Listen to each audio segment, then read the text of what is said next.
Hello guys, this is rainbow.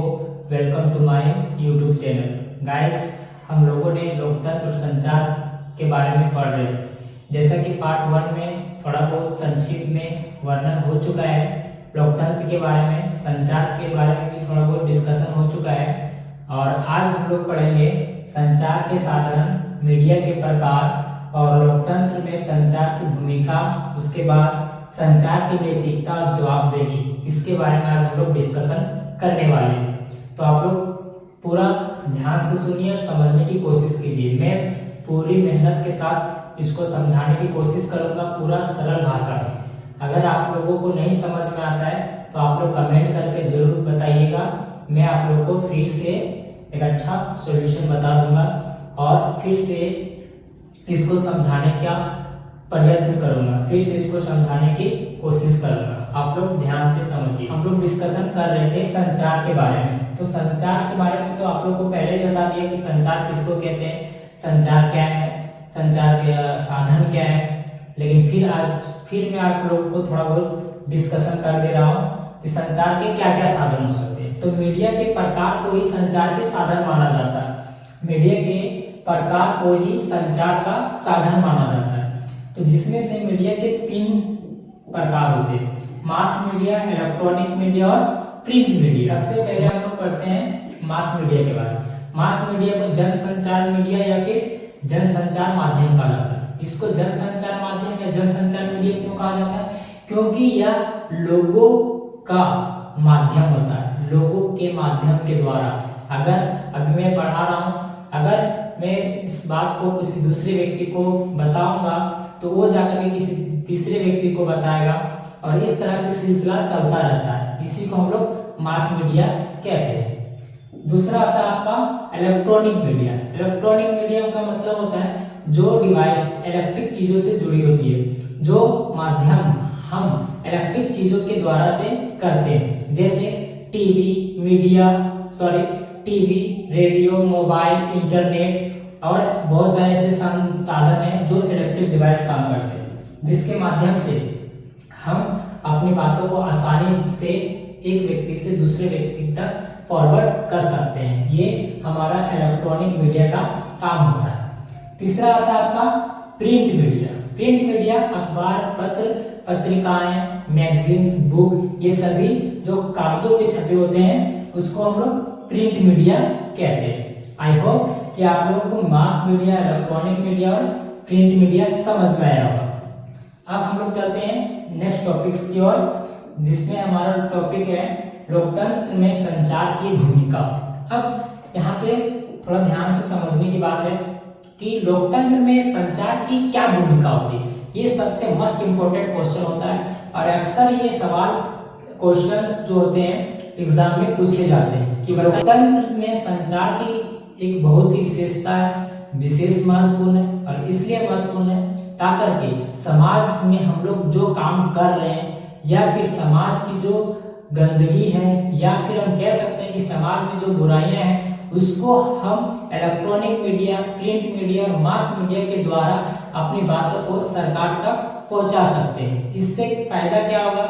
इससे हमारा यह फायदा होगा कि हमारे समाज में जितने भी कुरीति है, जितने भी गंदगी फैले हुए जो बुराइयां हैं वो सरकार तक पहुंच जाए और सरकार इसमें अपना सहयोग दे कि यह काम गलत है, इसको सुधारना है, तो इसमें इम्प्रूवमेंट कर सकते हैं। तो इसीलिए कह सकते हैं हम लोग कि लोकतंत्र में संचार का जो भूमिका है वह बहुत ही महत्वपूर्ण भूमिका माना जाता है।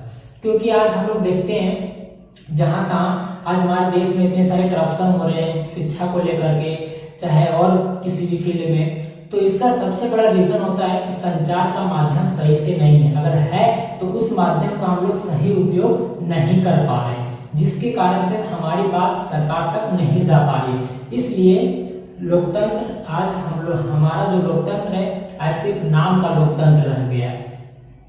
बाकी माध्यम तो हमारा बहुत अच्छा है, लेकिन हमारा जो लोकतंत्र है सिर्फ एक नाम का लोकतंत्र है, क्योंकि हम अपने सही बातों को, सही चीजों को सरकार तक पहुंचा ही नहीं पा रहे हैं। और कोई पहुंचाने की कोशिश भी करता है तो उसको लोग सपोर्ट ही नहीं करते हैं, जिसकी वजह से हमारा समाज, हमारा देश गर्त की ओर जा रहा है। आप लोगों ने जरूर मीडिया में देखते होंगे, आज इंस्टाग्राम उठा के देख लीजिए, सिर्फ उसमें अश्लीलता से रील्स वगैरह आते रहते हैं, तरह तरह के वीडियोस आते रहते हैं जो कि बिना कुछ काम का नहीं होता है। अगर वहीं पे इंस्टाग्राम में कोई पढ़ाई लिखाई का रील्स आ जाए तो उसको लोग इग्नोर करके स्क्रॉल कर देते हैं। तो ये एक तरह से लोकतंत्र की बुराई है, लोकतंत्र में खराबी है कि हमारे लोग हमारे यहाँ के स्टूडेंट्स सब ये चीज को नहीं समझ पा रहे। तो हम कह सकते हैं कि संचार तो एक बहुत ही अच्छा माध्यम है लोकतंत्र में, क्योंकि जिस देश में संचार की सुविधा ना हो, जिस देश में संचार का माध्यम ना हो, वो देश विकास की ओर कभी नहीं जा सकता। ये बात फैक्ट है। अगर आप लोग को यकीन नहीं आता है तो उत्तर कोरिया को आप देख लीजिए। उत्तर कोरिया एक ऐसा देश है जहां पे संचार का माध्यम ही नहीं है। अगर संचार का माध्यम दिया भी है सरकार गवर्नमेंट तो, लेकिन वहां के लोग पूरी तरह से आजाद नहीं है, उस संचार का सही उपयोग नहीं कर पा रहे। तो एक तरह से कह सकते हैं कि संचार जो है वह लोकतंत्र में एक बहुत ही अच्छा भूमिका का काम करती है। आई होप कि आप लोगों को थोड़ा बहुत समझ में आया होगा, ज्यादा नहीं समझना है, थोड़ा बहुत ही समझना है। उसके बाद नेक्स्ट है संचार की नैतिकता और जवाबदेही। नैतिकता का मतलब होता है अच्छाई। संचार का क्या अच्छाई है?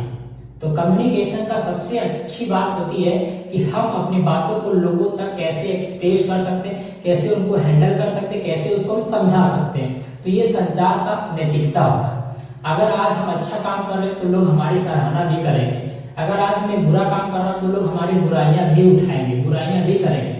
तो ये एक अच्छी बात है कि संचार जब से आया है, संचार का माध्यम हमारे लिए बहुत ही अच्छा रहा।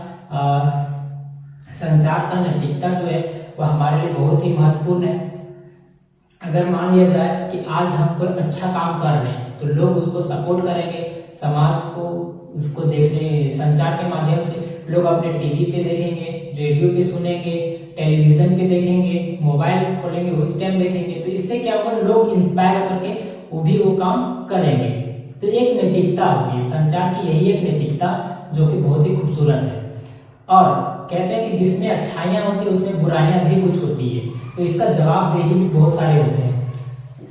इसमें बुराइयां क्या है कि हम अगर इसका सही उपयोग कर लें तो हमको ये बहुत विकास की ओर लेके जा सकता है, लेकिन अगर इसका मिस यूज कर दें, जस्ट उसका अपोजिट काम करना शुरू कर दें, तो यह हमारे लिए एक जवाबदेह बन के रह जाएगा, जवाबदेही रहना पड़ जाएगा हम लोगों के लिए। इसका क्या कारण है कि अगर मान लिया जाए कि अगर कोई व्यक्ति काम कर रहा है या किसी तरह का कुछ कर रहा है, अगर मैं उसका वीडियो बना के सोशल मीडिया पे अपलोड करता हूँ या डालता हूँ, तो उसको ना उसके बिना परमिशन के मैं उसको ऐसा काम कर देता हूँ, तो हो सकता है कि उसको मन में ठेस पहुंचे या फिर उसको दुख हो। तो ये काम हमारे लिए जवाबदेही भी बन सकता है। हम जैसे तैसे वीडियो, जैसे तैसे माध्यम, जैसे तैसे काम को शेयर नहीं कर सकते। कहने का मतलब है कि समाज में जो बुराइयां हैं, जिससे हमारा समाज को कुछ सुधार हो, वैसे काम को हम लोग को करना चाहिए। इससे हम जवाबदेही से बचे रहेंगे, वरना नैतिकता के साथ साथ जवाबदेही भी तो देना ही पड़ेगा, नैतिकता भी खत्म हो जाएगी। इसलिए किसी भी देश को इम्प्रूवमेंट करने के लिए सबसे अच्छा, सबसे सरल उपाय होता है कि संचार को सही तरीके से चलाया जाए, संचार का माध्यम जो है वह सही उपयोग में लाया जाए, तभी देश का तरक्की और देश का विकास हो सकता है। अन्यथा वह देश सबसे गर्त में जा सकता है। जैसा कि आप लोग देख सकते हैं बाकी देशों, जैसे लाइक पाकिस्तान अभी किस गर्त में की ओर जा रहा है। तो इसका ये अर्थ नहीं कि संचार वहां पे खराब, नहीं, वहां के लोग बुरी चीजों में ज्यादा इन्वॉल्व हो रहे हैं इसके वजह से। लेकिन हमारे देश में भी लोग आज जाति धर्म के नाम पर भी इन्वॉल्व हो रहे हैं। तो किसके माध्यम से? तो इंटरनेट के माध्यम से।